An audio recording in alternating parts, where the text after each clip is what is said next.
लोये सव्यसाहूर्णम्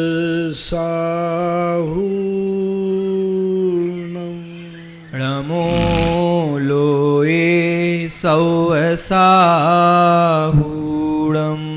पंच परमेष्टि भगवान की जय हो। आचार्य श्री गुरुवर कुंद कुंद महाराज की जय हो। आचार्य श्री गुरुवर विद्यासागर महाराज की जय हो। परम पूज्य मुनिवर श्री 108 सुधा सागर जी महाराज की जय हो। समस्त मुनि संघ की जय हो। अजमेर से प्रेमचंद जैन इनकी जिज्ञासा है। कुर्सी पे वही बैठे जिसको डॉक्टर ने मना किया हो, वो पीछे वाले छोकरे, नहीं तो फिर पैरों की बीमारी होगी जो मेरे सामने कुर्सी पे बैठेगा। या तो डॉक्टर का सर्टिफिकेट लाओ या नीचे बैठो। अजमेर से प्रेमचंद जैन इनकी जिज्ञासा है। नमोस्तु महाराज श्री। महाराज श्री, श्रावक का अर्थ श्रवण की एक कला में निपुण। भगवान महावीर ने अपने जीवन काल में जिन 4 तीर्थों की स्थापना की उनमें एक श्रावक तीर्थ भी था, ऐसा हमने पढ़ा था। तो गुरुवर, ये श्रावक तीर्थ क्या होता है, कृपया समाधान करें। आपने कहाँ पढ़ा पता नहीं, मैंने तो कहीं नहीं पढ़ा कि श्रावक तीर्थ भी होता है और तीर्थ की स्थापना की, ऐसा कहीं भी हमने देखा नहीं। महाराज पूज्यवर पद्मनंदी महाराज ने पंचसंतिका के अंदर दान तीर्थ प्रवर्तक, वहाँ संज्ञा दी, दान तीर्थ प्रवर्तक करने वाला राजा श्रेयांश को कहा, लेकिन श्रावक को तीर्थ कहा है ये तो हमने कहीं पढ़ा नहीं। आपने कहाँ पढ़ा है, कृपया करके हमें वो आचार्य का नाम और ग्रंथ का नाम बताएं। मुंबई से जिनेंद्र कुमार जैन की जिज्ञासा है। नमोस्तु महाराज श्री। महाराज जी, आपने 2 दिन पहले ही मेरी सहमुक्त मुनि संबंधित जिज्ञासा के समाधान में बताया था कि तीर्थंकर के सहमुक्त मुनि वह होते हैं जो उनके कार्यकाल में मुक्त होते हैं। तो महाराज श्री, एक कार्यकाल से क्या समझें, इसका क्या अर्थ होता है? कार्यकाल आते हैं केवल ज्ञान के बाद 2 प्रकार का कार्यकाल माना जाता है। एक तो जन्म से लेकर निर्वाण के बीच का, अथवा केवल ज्ञान से लेकर के मोक्ष तक। यानी मान लो कि भगवान महावीर स्वामी का केवल ज्ञान का काल 12 साल माना गया और दीक्षा काल मिलाया जाए तो फिर उनके और 12 साल और बन जाते हैं, ऐसा है। बेंगलोर से अंकुर जैन की जिज्ञासा है। नमोस्तु महाराज श्री। महाराज श्री, गुणोदय अतिशय क्षेत्र में भक्ताम्बर विधान में अजन्म नाम लिखाने पर राशि 51 श्रीफल रखी गई है, जिसमें पूजन सामग्री, आवास व्यवस्था एवं भोजन व्यवस्था, पंडित जी, माइक आदि की सभी व्यवस्थाएं हैं और पूरा परिवार बैठकर पूजन का आनंद ले सकता है। इसके साथ ही शांतियारा एक ही व्यक्ति करता है और उसकी राशि भी एक कलश रखी गई है। तो महाराज श्री, मेरी ये जिज्ञासा है कि भक्ताम्बर विधान में पुण्य ज़्यादा है या भगवान की शांतियारा करने में ज़्यादा पुण्य है, कृपया समाधान। देखो, हर चीज़ की दवाई अलग अलग है। पूजा भक्त के आश्रित है और गंधोदक भगवान के आश्रित है। पूजा भक्त कर रहा है भगवान की, लेकिन अब शांति धारा तो भगवान को छू करके आ रही। गंधोदक होता है, पूजा होती है, और लेकिन दोनों का मूल अलग अलग होता है। हर चीज़ का मूल्यांकन अलग है। भक्तांबर पाठ पढ़ो, हर संकट के समय अलग अलग ढंग से बात कही। जब बीमारी आई तो उन्होंने भगवान के चरण रज की बात कही। जब सांप शेर का संकट आया तो भगवान के नाम के जाप की बात कही।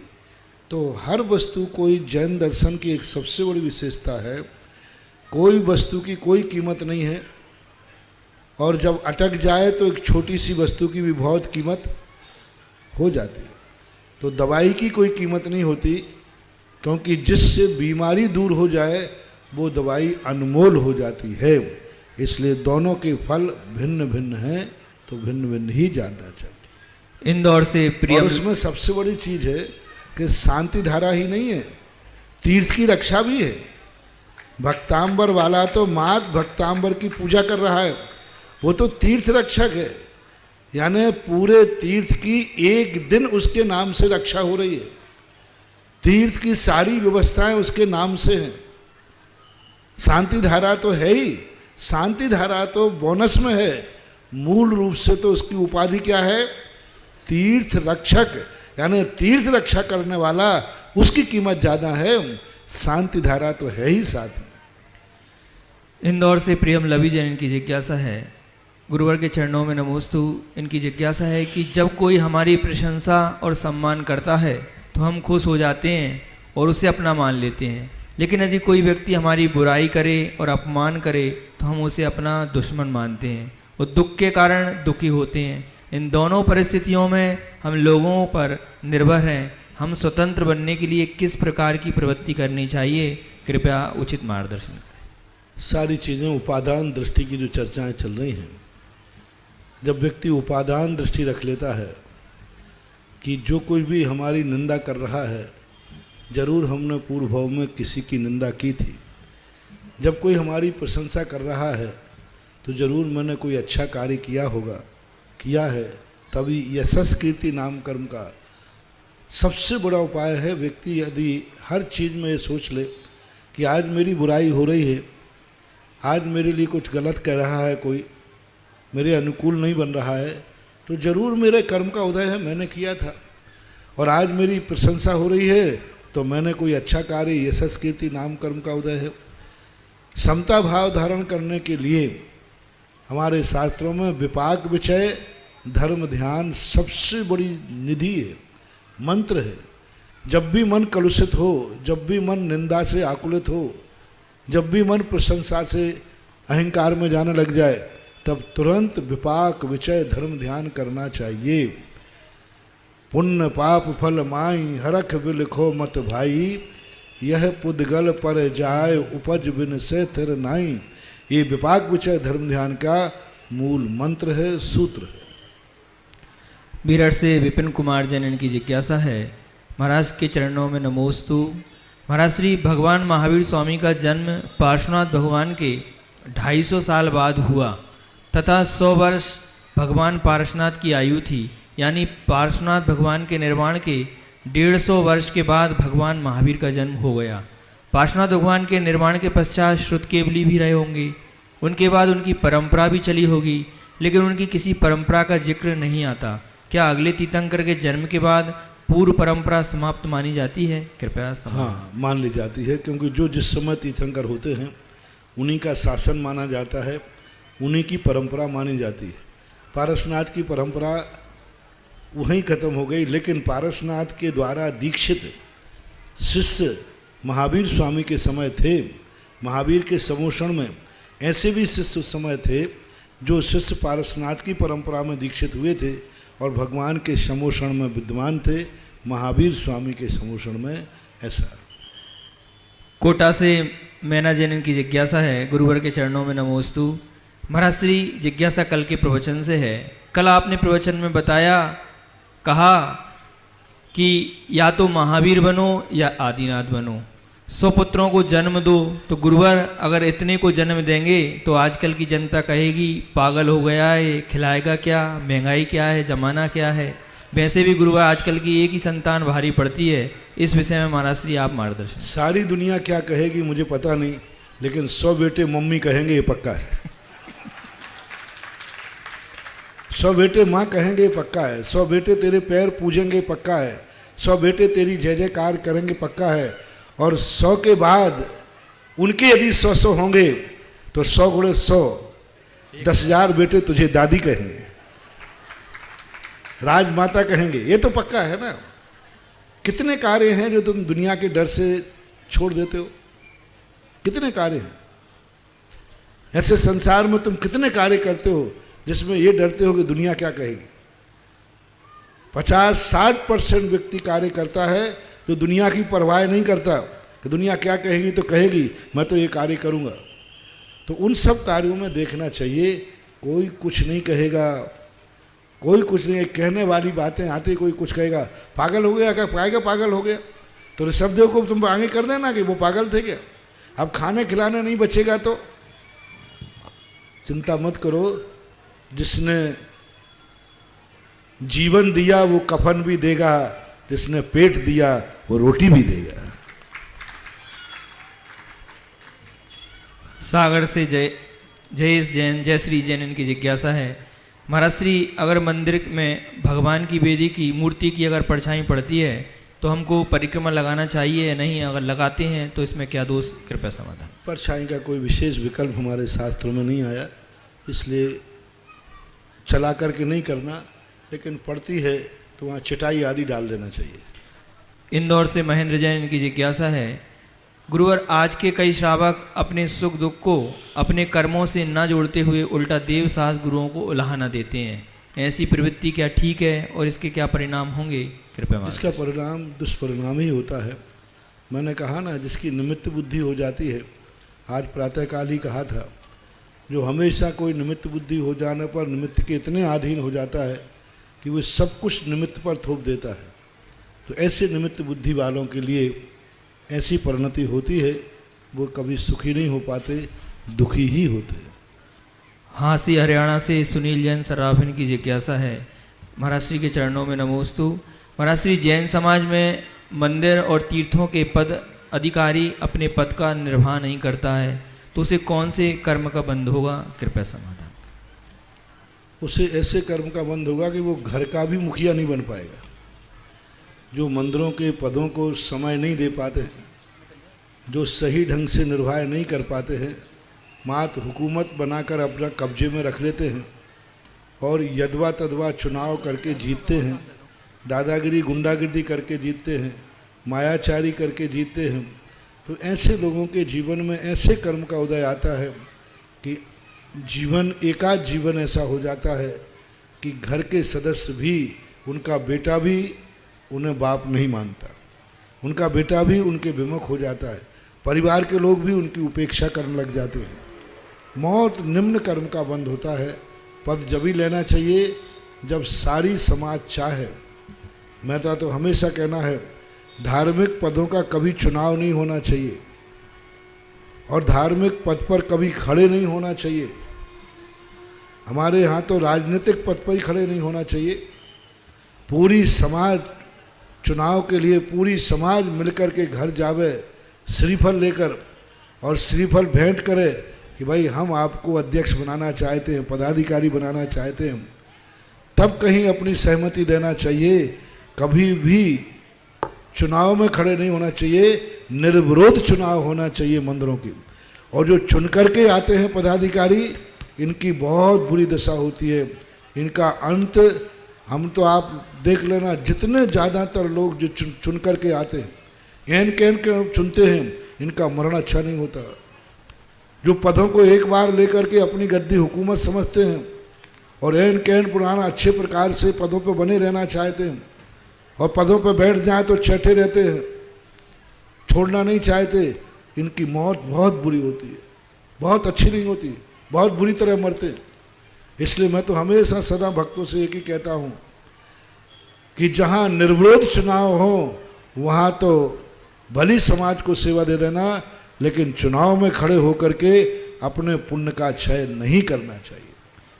अच्छे लोग निर्विरोध चुनेंगे, समाज आएगी, समाज कहेगी नहीं हम आपको चुनते हैं, तो निर्विरोध चुनाव होना चाहिए। मेरा समर्थन तो यही है, आगम की भाषा भी यही है। महाराज श्री, इसी से संबंधित अभी अशोकनगर से विजय धुर्रा आए और उन्होंने बताया कि हम लोग आचार्य जी के पास थोवन जी के निवेदन करने के लिए पहुँचे, तो आचार्य जी ने कहा कि आप लोग यहाँ पर तो चुनाव लोकसभा विधानसभा से भी ज़्यादा ऐसे होता है। तो उन लोगों ने कहा नहीं आचार्य जी, हम लोगों का चुनाव तो परम पूज्य मुनि पुंगव सुधा सागर जी महाराज जी के पास जाके निर्विरोध होता है। वहाँ पर कोई नहीं, वहाँ बैठते हैं और सब अपने अपने मन के जिसका नाम लेना है, कोई चुनाव नहीं होता। तो आचार्य जी ने बहुत हंसे और मुस्कुराए। आचार्य जी का ऐसा ही होना चाहिए, हमारे समाज के चुनाव लोकसभा विधानसभा जैसे ना होकर निर्विरोध निर्वाचन होना चाहिए।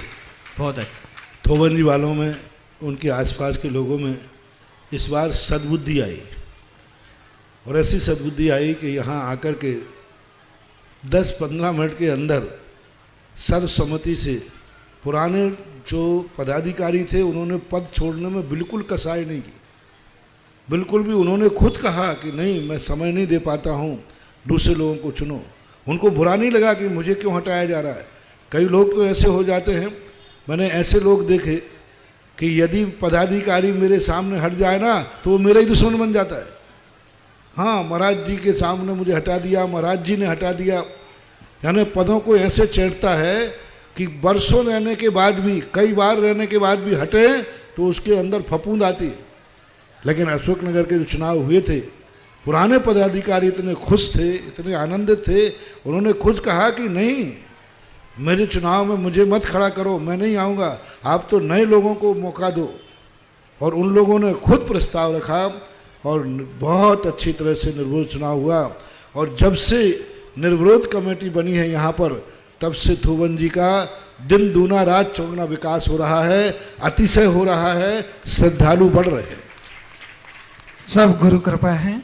ऑनलाइन जिज्ञासा समाधान के पश्चात गुरुदेव के समक्ष सर्वप्रथम अपनी जिज्ञासा रख रहे हैं श्री विनोद जी जैन, और इनके पश्चात तैयार रहेंगी श्रीमती उषा किरण जी जयपुर।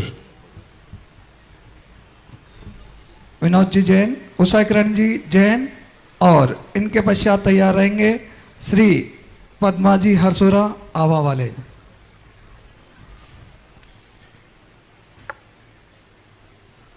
नमोस्तु महाराज जी।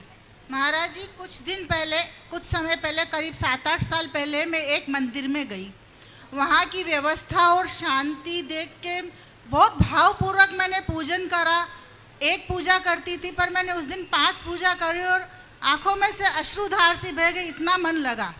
पर जब मैं मंदिर से बाहर निकलने लग गई तो मंदिर के गेट पे मुनि विरोधी दोहा लिखा हुआ था। अब मेरी जो भक्ति थी वो सब काफूर हो गई और मेरा मन बिगड़ गया। तो महाराज जी, मुझे पूजन में जो भावपूर्वक पूजा करी उसका पुण्य लगेगा या जो मेरा मन बिगड़ा उसका पाप लगेगा? तुम्हारा जो मन लगा उस समय तुम्हें ज्ञान नहीं था, इसलिए पुण्य लगेगा। बाद में जो तुम्हारे भाव बिगड़े वो सही थे, क्योंकि तुम्हारा धर्म विरोधी के प्रति भाव बिगड़े हैं, इसलिए तुम्हें किंचित मात्र भी पाप नहीं लगेगा। नमोस्तु महाराज। पद्मा जी ऐसे स्थानों पर भाव बिगाड़ना ही चाहिए, बिगड़ना ही चाहिए। यदि तुम्हारे ऐसे भाव नहीं बिगड़ते तो जरूर पाप का बंध होता। और तुम्हारा मन बिगड़ना तुम्हारी होनहार भली है, बहुत पुण्य का बंध हुआ है। श्रीमती पद्मा जी हरसोरा, और इनके पश्चात तैयार रहेंगी श्री साधना जी जंबोटिया नसराबाद से। नमोस्तु महाराज जी, नमोस्तु महाराज जी। महाराज जी, इस समय शिखर जी में चोरी टोंके तो उसमें ही एक परिक्रमा लगाते हैं, तो क्या 3 परिक्रमा लगानी चाहिए कि नहीं? परिक्रमा 3 लगाने का ही उल्लेख मिलता है, 3 प्रदक्षिणा लगाने का। जब शक्ति नहीं है तो 1 लगा करके भी रख लें, लेट हो जाते हैं। हाँ, कोई बात नहीं। शक्ति नहीं है तो शक्तिहीन को नहीं लगाए तो भी माफ है। हाँ, लेकिन सामान्यतः 3 ही लगना चाहिए। महाराज श्री के चरणों में पूरे जमोरिया परिवार की ओर से नमोस्तु। महाराज श्री 12 वर्षीय पाठ्यक्रम में इष्टोपदेश की जो पुस्तक है, उस पुस्तक में हर श्लोक के बाद उत्थानिका शब्द आया है। महाराज श्री, उस उत्थानिका का क्या अर्थ है और यह किस अनुभव योग का ग्रंथ है? और महाराज श्री, आज सुबह आपने जो तोता की कहानी सुनाई थी, महाराज जी, तोता असंगी है या असंगी? तोता संगी है या असंगी है? तोता जो सुबह कहानी सुनाई थी ना, तोता संगी पंचेंद्रिय होता है। तोता मैना की कहानियाँ, तोता तो बहुत बोलते, तोता तो पाठ याद करते हैं, तोता तो संगी ही होता है। कुछ ऐसे तोतों में से कोई बन सकता है जो असंगी हो, लेकिन ऐसा होता नहीं हो। दूसरी बात है कि कौन सा था? इष्टोपदेश में, इष्टोपदेश में उत्थानिका शब्द का अर्थ होता है इस इष्टोप में क्या कहा जा रहा है। जैसे हेडिंग, जैसे आप लोग हेडिंग बोलते हो, उत्थानिका। उत्थानिका यानी इस श्लोक में से कौन सा विषय उजागर होगा, उसकी हेडिंग दे देने का नाम उत्थानिका होगा। महाराज जी, और जो पढ़ा ना पहले इष्टोपदेश, उसमें नहीं आया मतलब ये शब्द? हाँ, नहीं दिया होगा, कहीं दे दिया। श्री नमस्ते महाराज। पदम जी राठा, और इनके पश्चात तैयार रहेंगी श्री सुषमा जी जैन उदयपुर से। गुरु की महिमा वर्णने न जाए, गुरु नाम जपो मन वचन खाए। आपके चरणों में सत सत नमोस्तु करता हुआ महाराज जी, मैं मंदिर के संबंधित ही कुछ अपनी बात रखना चाहता हूँ। जब ये ऋषभ देव मंदिर का निर्माण हो रहा था तो सेठी जी, पाटनी जी वगैरह ने मेरे को कहा कि आप मंदिर देखने चलो, मंदिर देखने चलो। तो मेरे ये इस भाव से मंदिर देखने नहीं गया कि कहीं मेरे से पैसे नहीं मांग ले हुए, तो मैं 1 साल भर तक मंदिर देखने नहीं गया। लेकिन एक दिन नहीं जाने के हमारे सोदराम इंद्र जी, महावीर जी ने कहा कि यार एक दिन आओ तो सही। तो एक दिन मैं अकेला ही वहाँ मंदिर देखने चला गया। तो वहाँ पे विनय जी और अरिंजिया जी बैठे थे, उन्होंने कहा कि यार आप बहुत बढ़िया है, आज कुएं का मुहूर्त करवाना है, हम आपके हाथों से करवाएंगे। तो उन्होंने मेरे से कुएं का मुहूर्त करवाया। जो कुएं पर उनका 45 फीट 50 फीट पे कुएं खोदवाने का था, तो उनके 25 फीट पे पानी आ गया। पानी भी इतना मीठा आया। तो महाराज जी, ये तो कुएं का उपादान था, आपका मतलब आशीर्वाद था, लेकिन मेरा कौन सा पुण्य था तो मुझे इसका यश मिला। महाराज समाधान करें। जिंदगी भर पराठे ही बेचते रहोगे तो। पहली बात है, केकड़ी में तुम्हारी ही आदत नहीं है, केकड़ी में प्राय नेचर में है। जहाँ दान की बात आती है वे भगवान को तो क्या, महाराज को क्या, भगवान सबको छोड़ने को तैयार हो जाएंगे। भगवान छूटे तो छूटे, महाराज छूटे तो छूटे, पर पैसा नहीं छूटना चाहिए। दूसरी बात, अब तुम्हारे लिए कम से कम उपादान की बात पूछना चाहते हो तो कायदा से ऐसी स्थिति मेरी भी एक बार थी। मैं पहले साधुओं के पास नहीं जाता था, मात्र एक डर था कि वो नियम देते हैं, और साधुओं से क्या भी देता था कि नियम देते हो इसलिए नहीं आऊँगा। तो एक महाराज ने नियम लिया था, तुम आया करो, मैं नियम लेता हूँ कि तुम्हें नियम नहीं दूंगा। फिर एक बार आचार्य श्री के पास से बात हुई तो लोगों ने कहा कि तुम आहार देने जाओ। मैंने कहा मैं नहीं जाऊँगा, क्योंकि साधु लोग नियम दिलाएंगे। हम उस समय कॉलेज में पढ़ते थे। तो लोगों ने कहा नहीं, ये आचार्य श्री हैं, ये नियम नहीं दिलाते। मैंने कहा आचार्य श्री कोई अलग से साधु थोड़ी है, साधुओं का नियम है कि आहार दोगे तो नियम तो दिलाएंगे। लोगों ने कहा नहीं, सब लोगों ने कहा नहीं तुम जा तो सही, ये महाराज नियम नहीं दिलाते। मैंने कि दिला दिया तो ध्यान रखना, पर जिंदगी में कभी साधुओं के पास नहीं जाऊंगा। उन्होंने कहा हाँ मत जाना, तो एक बार धोती दुपट्टा पहन, ये महाराज नियम नहीं दिलाते। बहुत पहले की घटना है। तो मैं गया धोती दुपट्टा पहन के, और मैंने कहा कि नियम तो दिलाएंगे, और नियम दिलाएंगे तो मैं तुरंत रख करके सीधा वापस आ जाऊंगा। लेकिन आचार्य के पास जब पहुंचा तो मैंने मन शुद्धि वचन शुद्धि बोलने के बाद जैसे ही मैंने ग्रास रखने, उन्होंने अंजलि बंद कर ली। अंजलि बंद करते ही मैंने समझ लिया कि मामला क्या है। दूसरे लोग, वकील लोग खड़े रहते हैं ना, वो कह रहा महाराज जी कह रहे हैं कि तुम ये बोलो रात्रि भोजन त्याग है कि नहीं, ये बोलो। तो मैंने कहा आचार्य जी बोला ना। तो आचार्य जी ने अंजलि नहीं खोली, और उन्होंने इतनी बड़ी आंख से देखा कि उनके देखते ही मैं भूल गया कि मैं नियम लेके आया था, कि नियम नहीं लेना। मैंने 8 दिन का नियम ले लिया, और लेने के बाद ध्यान आया अरे मुझे तो नियम नहीं लेना था, लेकिन अब ले लिया तो ले लिया। और 8 दिन का नियम लिया, और इतना मुश्किल हो गया कि आचार्य ने मुस्कुरा करके और मेरे से आज जो जिंदगी भर के नियम लिए थे वे तो खड़े बाजू में, जो जिंदगी भर प्रतिमाधारी थे उनसे तो एक गिलास लिया, बाहर कर दिया, और मेरे से आचार्य ने हाल लेना शुरू किया, मुझे हटावे ही नहीं। हटा, उन्होंने कहा सबके लायक एक लेते थे, अंजलि बंद करके बाहर चलो, और मैं देना शुरू हुआ तो वो हटा ही नहीं। लोगों ने कहा भाई आप हटोगे कि नहीं? मैंने कहा आचार्य जी हटाएं तो हटूंगा, पर आचार्य ने हटाया ही नहीं। बाद में लोगों ने हटाया पकड़ करके, भाई तू बाजू में हो जा। मैं दूर खड़े खड़े देखता रहा कि ये कौन सी शक्ति है कि बड़े बड़े त्याग करने वाले साइड में खड़े, और आचार्य श्री ने मेरे से हार ले लिया। मैंने कौन सा त्याग कर दिया ऐसा? अरे 8 दिन का ही तो किया था, एक गिलास ले लेते। और ये प्रतिमाधारी सब बड़े बड़े लोग खड़े, इनसे एक गिलास लिया और अभी लाइन में खड़े। ये क्या मामला है? देखो दुकानदार ग्राहक को जानता है, और वो 8 दिन का त्याग आज तक चल रहा है। ये हमारा सौभाग्य है महाराज। और सुनो, अभी सुनो, पूरी बात तो सुनो जो तुम्हारे लिए उदाहरण सुना रहा हूं। साधु कोई कथा सुनाए तो ये मत समझना कि वो अपनी कथा सुना रहा है। तो अब स्थिति ये हुई कि वहां पर आचार्य श्री को देखते देखते ऐसा भाव हुआ कि आज हम आचार्य श्री पास आ गए। मैं ये कहना चाहता हूं तुम्हारे लिए उदाहरण कि जब तुम कह रहे थे कि मैं इसलिए नहीं जाता कि वहां पैसा लगेगा ये, तो फिर भी तुम्हें इन लोगों ने मूर्खों ने बुलाया, जैसे हम मूर्खों को बुलाया। मैं कोई नियम नहीं ले रहा हूं, फिर भी मेरे से हार ले रहे आचार्य जी। अब बताओ, मेरे से हार ले रहे। फिर भी मैंने कहा ठीक है, तुम्हें 1 पैसा दान नहीं देना था, तुम जाते नहीं थे, फिर भी इन लोगों ने बुलाया और तुम्हारे हाथ से कोई का उद्घाटन कराया, तो कम से कम अब तो शर्म कर कि उस कुएं का सारा पुण्यार्जन तुम ही करके आना चाहिए था, कि कुएं का सारा पैसा मेरी तरफ से, जब तूने मुझे इतना सुनाया है तो अब कम से कम ये होना चाहिए था कि भाई मैं आज तक नहीं आया फिर भी तुमने मेरे से कराया और पानी निकल आया, इस कुएं का जो खर्च लगेगा सारा मैं दूंगा, ऐसा कर तो मेरा चेला होने का सौभाग्य मिलेगा। जैसा मैंने किया कि मुझे नियम लेना नहीं था और 8 दिन का नियम लिया, और ऐसा नियम लिया कि आज महानियम लेकर के तुम्हारे सामने बैठा हूं। आपका आदेश सर, आपको महाराज से एक व्यक्तिगत प्रश्न और है कि चुपचाप कह देना उसे, तो फिर मुझे कोसना मत में महाराज ने मेरे पैसे लगा दिए, हाँ नहीं तो मेरे खाते डाल दे वे कहीं कर जाए। 1985 में आचार्य श्री आपके ईश्वर में पधारे थे और अभी 2019 में पधारे थे। दोनों बार आपके गृहस्थ जीवन के घर में उनका आहार हुआ, तो महाराज ये आपका पुण्य है या उनका आशीर्वाद? चले आगे बोले।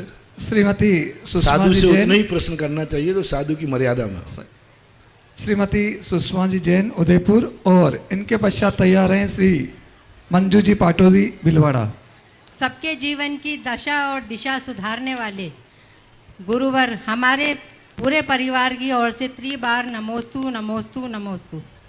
गुरुवर, मेरी ये जिज्ञासा है कि आपने सन 2006 में उदयपुर चतुर्मास किया था।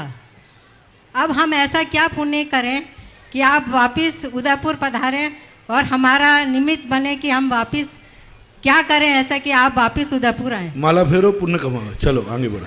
श्रीमती मंजू जी पाटोदी, और इनके पश्चात तैयार रहेंगी श्री आसिता जी पांड्या केकड़ी। नमोस्तु महाराज जी, नमोस्तु महाराज जी। महाराज जी, हमारे बेई जी साहब है कैलाश जी पाटनी, आपको और आचार्य श्री को भगवान ही मानते हैं। वो अगर ऑफिस भी जाएंगे तो तस्वीर लगी हुई है तो आपके चरण लगा के फिर ही जाएंगे। ऐसा आप में क्या है? हमारे कंवर साहब संदीप जी जो महायज्ञ नायक है वो भी यही मानते हैं, और आपको बहुत से सारे एटीएम वाले महाराज भी कहते हैं, और अगर कोई पंच कल्याण कराना है या कुछ कराना है तो आपको ही लेके जाते हैं। ऐसा आप में क्या है महाराज जी? नमस्ते। भगवान में क्या होता है ये भक्त ही जानता है, भक्त से ही पूछ लेना। नमस्ते। क्योंकि भगवान में जो भक्त देखता है वो भगवान भी नहीं समझ पाते हैं, उनको भी पता नहीं रहता कि मेरे में क्या है। श्रीमती आसिता जी पांड्या, और इनके पश्चात तैयार रहेंगी श्री नीतू जी जैन अजमेर। नमोस्तु महाराज जी।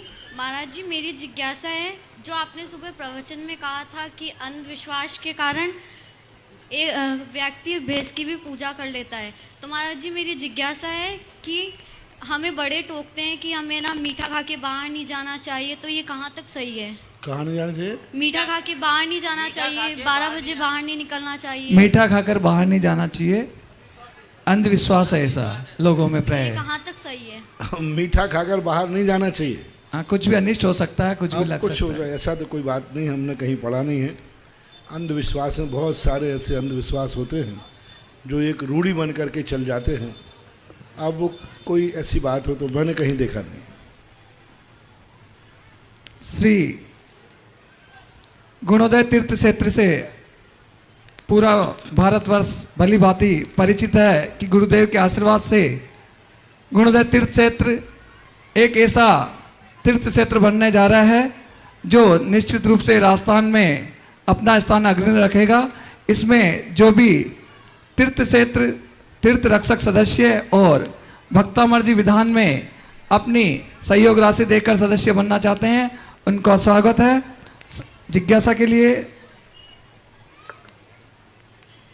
श्री रितु जी, और इनके पश्चात तैयार हैं श्री नेताजी सेठी कोटड़ी। नमस्ते महाराज जी, मेरा प्रश्न है, शची इंद्राणी बनना किस पुण्य का फल होता है? क्या क्या? शची इंद्राणी बनना किस पुण्य का फल होता है? सची इंद्राणी बनना किस पुण्य का फल होता है? किस पुण्य का फल होता है? नियम से वह पूर्व भाव में स्त्री पर्याय में रहे या किसी पर्याय में रहे, निरंतर उसके मन में एक भाव रहता है कि स्त्री पर्याय में तो मैं भगवान का अभिषेक नहीं कर नहीं पाएंगे। जो स्त्रियां स्त्री पर्याय में भगवान का अभिषेक नहीं करती हैं और ऐसी भावना उनकी बनी रहती है निरंतर और परिणाम बने रहते हैं, और धर्म क्रियाओं को करने की रुचि बनी रहती है और हमेशा संसार शरीर से उदासीन होते हैं, ऐसे लोगों के मन में स्त्री पर्याय विच्छेद न होने से कम सची आदि पर्याय बन जाते, सची आदि पर्याय मिल जाते, क्योंकि यह नियम से धार्मिक पुण्य के कारण से ही संभव है। आगम में कोई अलग से ऐसा कोड नहीं किया गया कि फलाने पुण्य या फलाने परिणाम से, जैसे तीर्थंकर प्रकृति के कहे गए कि 16 कारण भावना है, ऐसा कहीं कोड नहीं किया गया कि फलानी पुण्य करने से सची या सौधर्मिंद्र बनते हैं, लेकिन फिर भी पवित्र भावना से ही बनते हैं। श्री नेताजी सेठी कोटड़ी और इनके पश्चात तैयार रहेंगे श्री राहुल जी शास्त्री।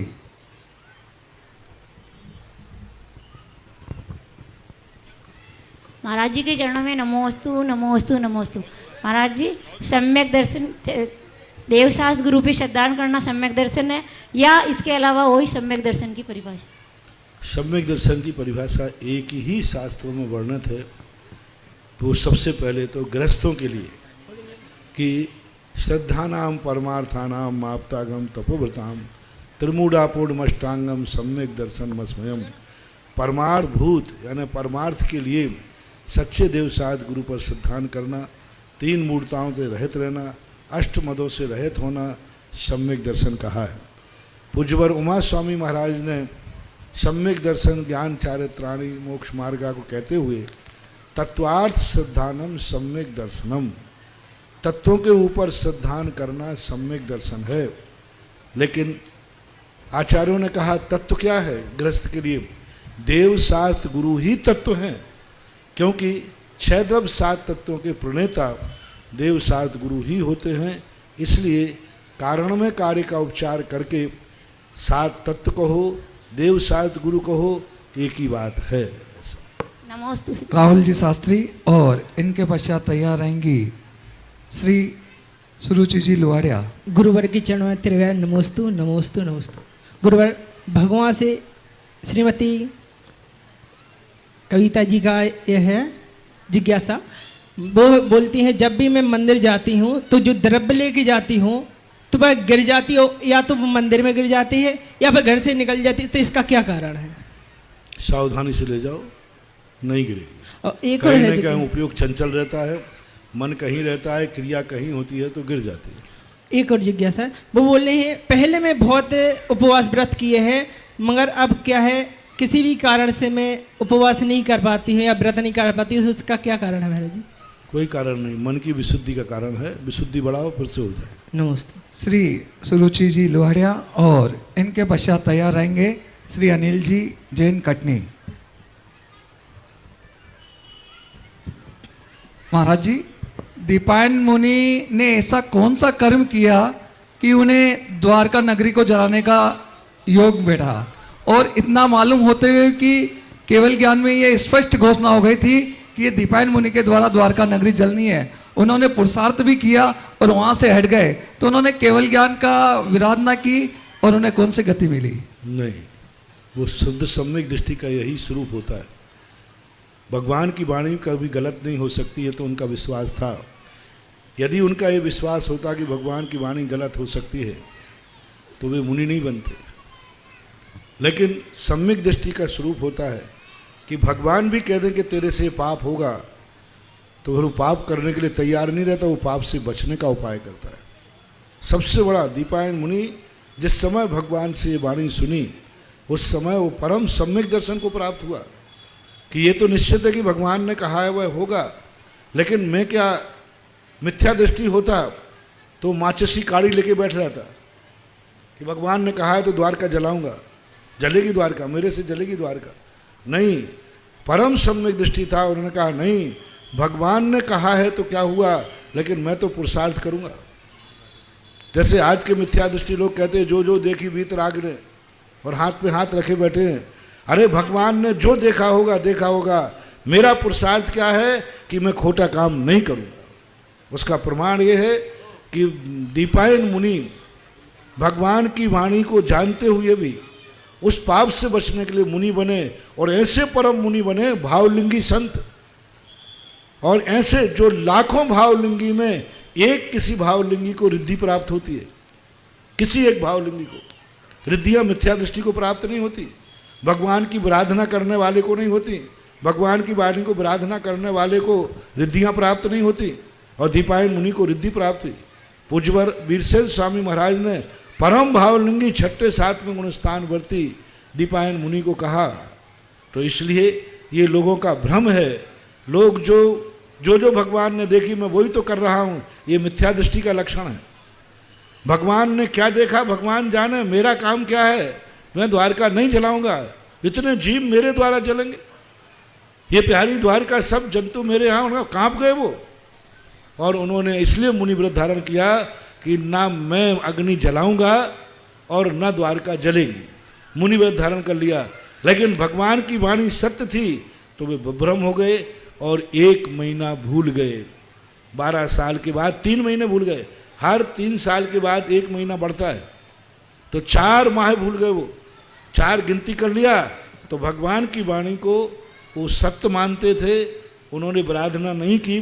पाप कार्य में बड़े निश्चित भी कर दें तो स्वयं के लिए प्रयास करना चाहिए, मैं ये कार्य नहीं करूँगा।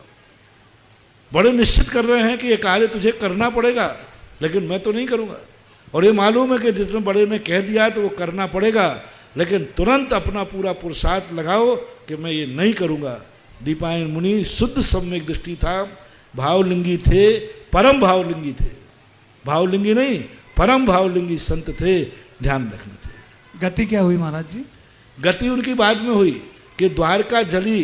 पहले तो उनको भावलिंग पद प्राप्त हुआ और महान भावलिंगी छठे सात में विचरण किए, लेकिन वे छठे सात में गुण स्थान में रह करके भी उन राजकुमारों के द्वारा ताड़ित होने पर क्रोध आ गया। मुनिराज को क्रोध आ सकता है, और ऐसा क्रोध आया कि अशुभ तेजस पुतला निकल गया। उतनी द्वारका को जलाने के पाप के कारण से, इतना क्रोध करने के कारण से वह नरक गए और नरक जाना पड़ा उनको। लेकिन जब वो मुनि बने थे तब नहीं, द्वारका जलाने के बाद उनको जो क्रोध आया उस क्रोध के कारण उनको नरक जाना पड़ा, ना कि मुनि बनने के कारण। द्वारका नहीं जलाऊंगा इस भाव के कारण नरक नहीं गए हैं, भगवान के वचनों की आराधना करने के कारण नरक नहीं गए हैं कि उन्होंने भगवान के वचनों की आराधना की, नहीं, उन्होंने मुनि पद पर इतना बड़ा क्रोध किया इसलिए नरक जाना पड़ा, ना कि भगवान के वचनों की आराधना। आगम में कहीं नहीं लिखा कि दीपायन मुनि ने जिनेन्द्र देव के भगवान के वचनों की आराधना की, इसलिए वो नरक गए। हरिवंश पुराण के अनुसार वो अग्नि कुमार देव हुए। 2 मत मिलते हैं, एक मत में तेजस पुतला निकला और तेजस पुतले के माध्यम से उन्होंने द्वारका का भस्म हुआ। दूसरा मिलता है कि उनको इतनी तरह मारा गया कि वो संकलेश में चले गए और संकलेश में जाकर के अग्नि कुमार देव हुए, पर अग्नि कुमार देव बनने के बाद फिर आकर के द्वारका जलाई। ऐसे 2 मत आगम में मिलते हैं। श्री सुरुचि जी लुहाड़िया और इनके पश्चात तैयार रहेंगे शास्त्री जी हमारे आदिनाथ मंदिर वाले। महाराज जी के चरणों में 3 बार नमोस्तु नमोस्तु नमोस्तु। महाराज जी, भाव पाप और द्रव्य पाप किसे कहते हैं? स्पष्ट है, जो द्रव्य से रूप होता है, जैसे किसी को मारने का भाव करना लेकिन मार नहीं रहा है, भाव पाप है।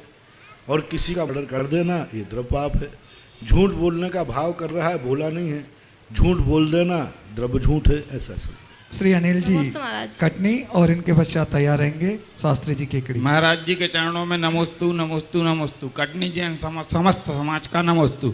महाराज जी, मेरी जिज्ञासा है कि मंदिर लोग बाग कसाय छोड़ने आते हैं या कसाय करने आते हैं या झगड़ा करने आते हैं? मंदिर में झगड़ा करते हैं, कसाय करते हैं, और बाहर जाके सब मिल के एक हो जाते हैं, अच्छी बातें करते हैं, ऐसा क्यों महाराज जी? इसलिए तो हरिवंश राय बच्चन ने लिखा है, मंदिर मस्जिद बैर कराती मेल कराती मधुशाला। इसलिए लिखा है, मंदिर बनाए तो जाते शांति के लिए, लेकिन कोई यदि अशांति करे, चाकू बनाया था सब्जी काटने के लिए, कोई अपनी नाक काट ले तो क्या करे? चाकू बनाना बंद कर दे। सेल्फास बनाया था दवाई के रूप में, कोई खाकर सुसाइड कर ले तो क्या करे? तो ये सब अपवाद मार्ग हैं, इन कारण से मंदिर को दोष नहीं दिया जा सकता। मंदिर तो अच्छे कार्य के लिए बना है, अब कोई दुरुपयोग कर रहा है तो वो भोगेगा, दुर्गति जाएगा। ऐसा महाराज जी दूसरी जिज्ञासा एक ही है। जिज्ञासा करें श्री शास्त्री जी केकड़ी, और इनके पश्चात तैयार रहेंगे श्री स्नेहलता जी मोदी। पिता तल्ल मुनि बंगो सदाशिव जी महाराज की तीवार नमोस्तु। महाराज श्री मेरी जिज्ञासा है कि कर्मों की अपेक्षा तो सिद्ध परमिष्टि बड़े हैं और अरिहंत परमिष्टि हमारे लिए बड़े हैं, क्योंकि उन्होंने हमें धर्मतीर्थ का उपदेश दिया है। लेकिन हम अरिहंत भगवान को संसारी जीव माने या फिर मुक्त जीव माने? अरहंत भगवान सामान्यतः सिद्धांत की भाषा में संसारी जीव ही आते, क्योंकि वो मार्गणाओं और गुणस्थान, मार्गाओं और गुणस्थान में जब तक जीव है तब तक संसार ही है, शरीर में जब तक जीव है तब तक संसार ही है।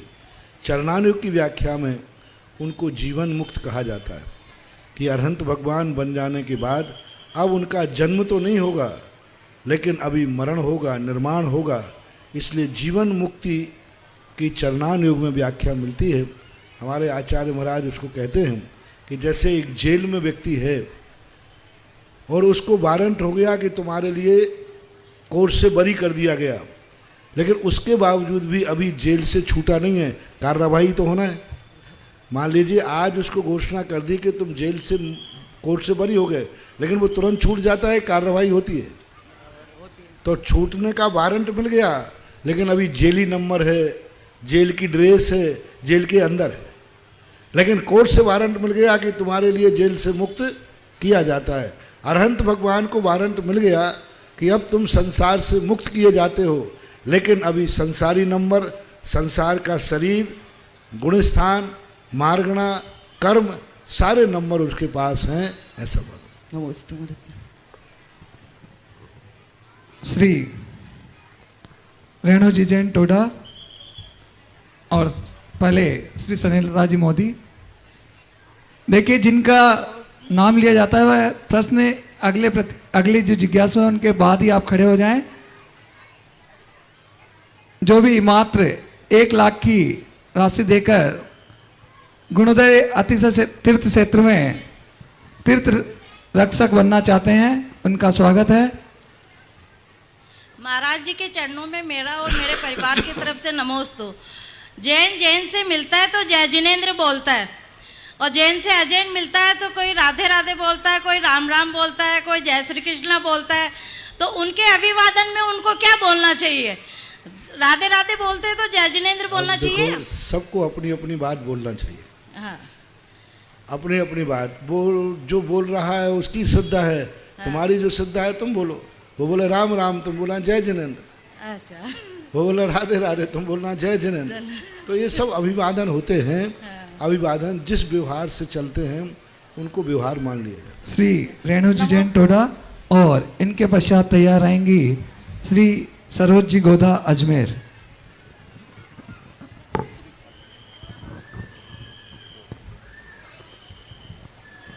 महाराज जी के चरणों में मेरा और मेरे परिवार की तरफ से त्रेबार नमोस्तु। महाराज जी, मेरी ये जिज्ञासा है, मैं पूजन तो कर लेती हूँ लेकिन मेरे को स्वाध्याय करने का समय नहीं मिल पाता है, तो स्वाध्याय करना जरूरी है या पूजन?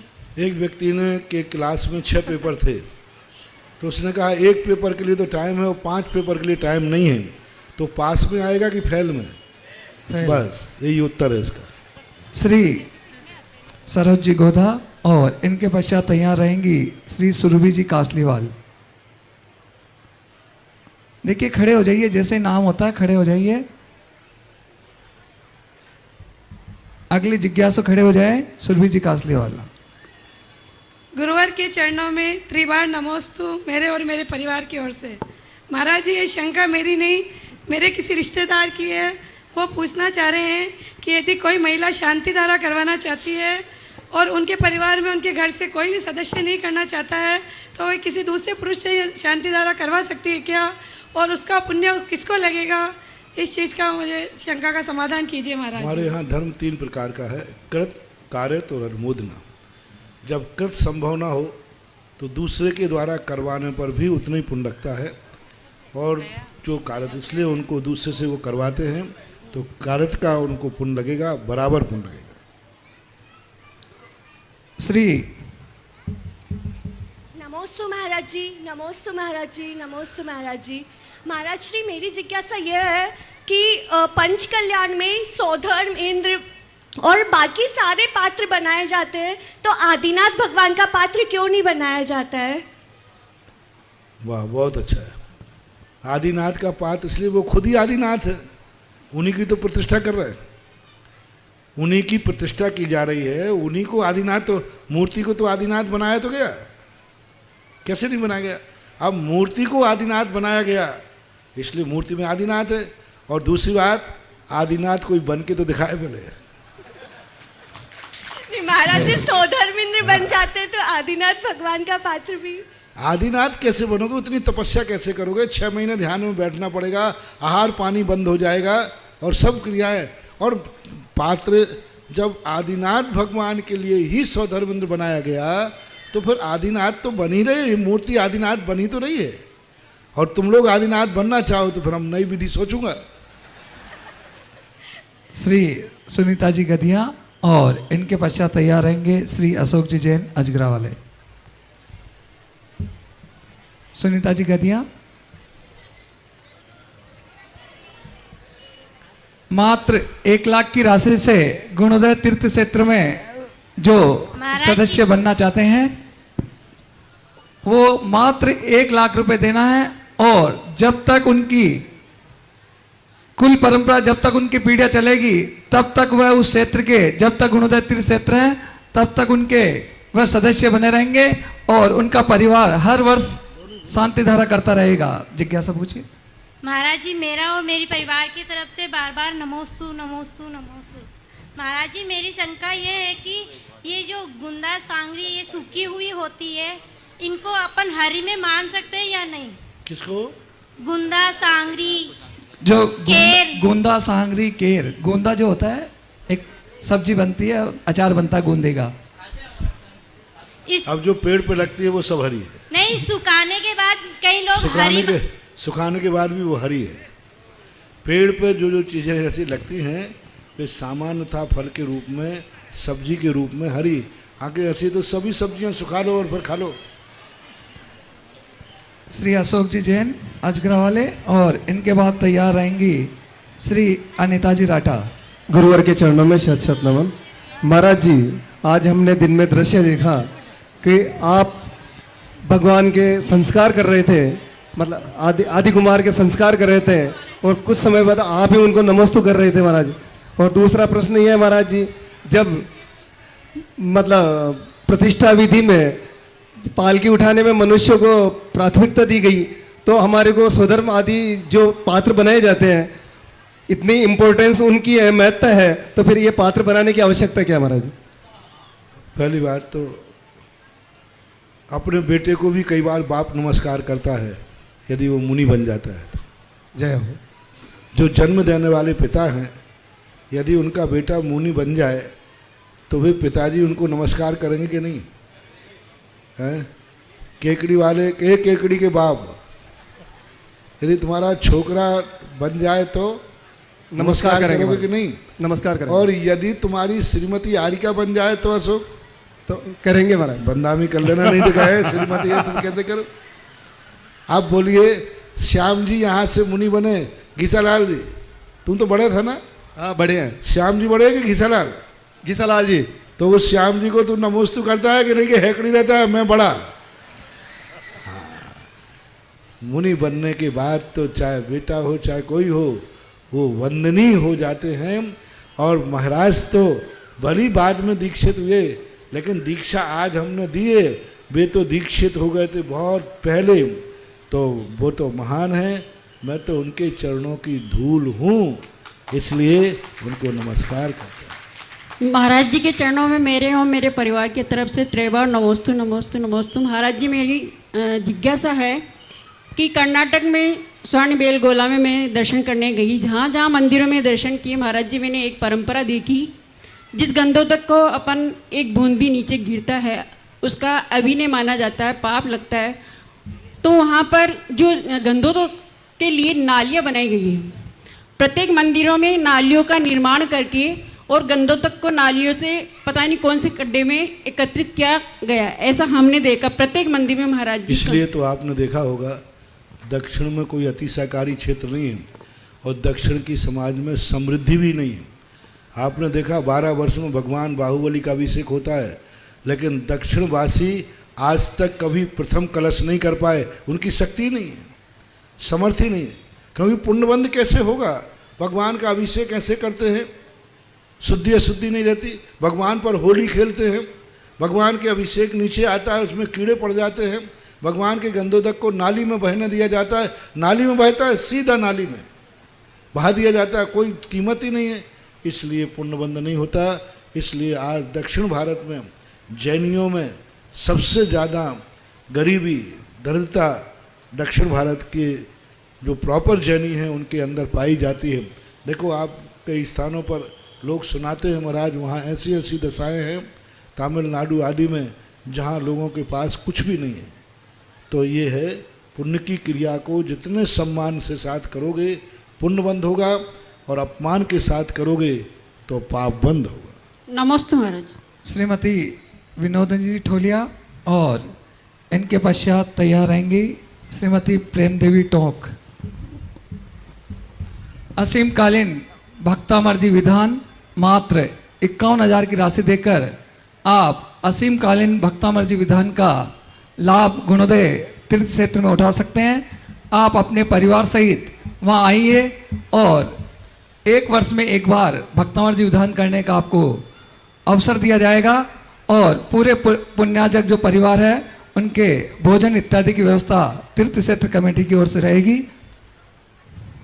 प्रातः स्मरणीय मेरे आराध्य गुरुदेव के चरणों में मेरा और मेरे परिवार की तरफ से त्रिवार नमोस्तु नमोस्तु नमो।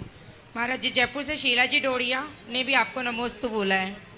महाराज जी मेरी शंका है कि कर्मबद्ध प्राय ये ग्रंथ है वो उसका सार है कि जो होना है सो निश्चित है, तो फिर हमारे जीवन में पुरुषार्थ का क्या अस्तित्व है? जो ऐसी धारणा बनाए हुए रहते हैं उनको तुरंत मिला करके एक जम के थापड़ मारना चाहिए गाल पे। और बोले क्यों? बोले जो होना है सो हो गया, खत्म हो गया, अब क्या करें? जो होना है वो निश्चित है। ऐसे लोगों को बिना ब्रेक की गाड़ी में बैठाल करके और ड्राइवर से कहते ना छोड़ दे गाड़ी 120 किलोमीटर, वो क्या कर रहे हो? बोले जो होना है सो निश्चित है। फिर इनकी अकल ठिकाने आ जाएगी, फिर कहेंगे हे ड्राइवर, हे माई बाप, जो होना है निश्चित नहीं है, जो तू करेगा वो निश्चित है। क्या समझ में रखा है? जो होना है निश्चित है। तो फिर दुनिया में जो कुछ भी हो रहा है वो सब निश्चित ही है। फिर क्यों कहते हो कि इसने डाका डाला बुरा है? फिर क्यों कहते हो कि ये गलत है? फिर क्यों कहते हो कि ये शिथिलाचारी है? फिर क्यों कहते हो ये भ्रष्ट है? ठीक है ना? कि वो भ्रष्ट कहाँ है? भगवान ने जो देखा था वही तो कर रहा है। ऐसी स्थिति में अच्छे कार्यों के लिए और बुरे कार्यों के लिए भेद नहीं करोगे। अरे भगवान ने यदि सब कुछ देखा था तो उपदेश क्यों दिया? ये क्यों कहा तुम देख के चलो? हमसे कहा तुम्हें आदेश है तुम देख के चलो। क्यों चलूं देख के? आपने क्या देखा है? यदि जीव मरना देखा होगा तो मरेगा और नहीं देखा होगा तो नहीं मरेगा। मैं क्यों देखूं? नहीं, भगवान ने क्या देखा है भगवान जाने, भगवान ने क्या कहा है वो अपन जाने। एक बार किसी ने कहा जो जो देखी भीतराग न सो सो होती भीरारे, अनहोनी कभू न होती काहे होत अधीरारे। तो मैंने एक पंक्ति और बनाई, क्या क्या देखी भीतराग ने तू क्या जाने कीड़ा रे। भगवान ने क्या क्या जाना, तू कीड़ा क्या जाने? कुछ भी नहीं जानता। अपन को भगवान की वाणी पर विश्वास करना है। भगवान की वाणी में कहा देख के चलो, सावधानी से चलो। भगवान की वाणी से कल्याण है, भगवान के जानने से हमारा कोई मतलब नहीं। भगवान का ज्ञान प्रमाण के लिए है और भगवान की वाणी आचरण के लिए है। आज की अंतिम जिज्ञासा श्रीमती प्रेम देवी जी जैन टोंक से। माइक से बोलो ना, आवाज ही नहीं आ रही क्या? महाराज जी नमोस्तु नमोस्तु। महाराज जी आज के प्रवचन से आप महाराज जी आप कहते हैं डॉक्टर के पास पर्ची है, सैनिक के पास बंदूक है, दोनों में क्या अंतराल? डॉक्टर के पास पर्ची है और सैनिक के पास बंदूक है, दोनों में क्या अंतराल है?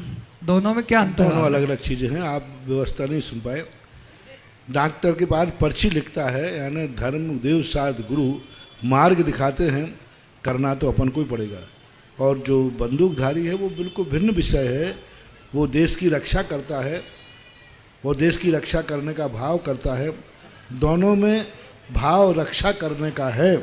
डॉक्टर भी मरीज को ऑपरेशन से चाकू से पेट काटता है, उसका भाव भी रक्षा करने का है, मर भी सकता है।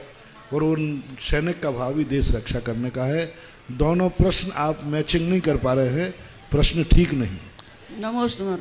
आज की गुरुदेव की मंगलमय आरती करने का जिन्हें सौभाग्य मिला है, श्री माहिर प्रसाद जी, पदम कुमार जी, अक्षर जी कासलीवाल, जो कि इस पंच कल्याणक प्रतिष्ठा के सौधर्म इंद्र बने हैं, वह सब परिवार आगे गुरुदेव के समक्ष आ जाएं और मंगल आरती शुरू होगी। जवाणी के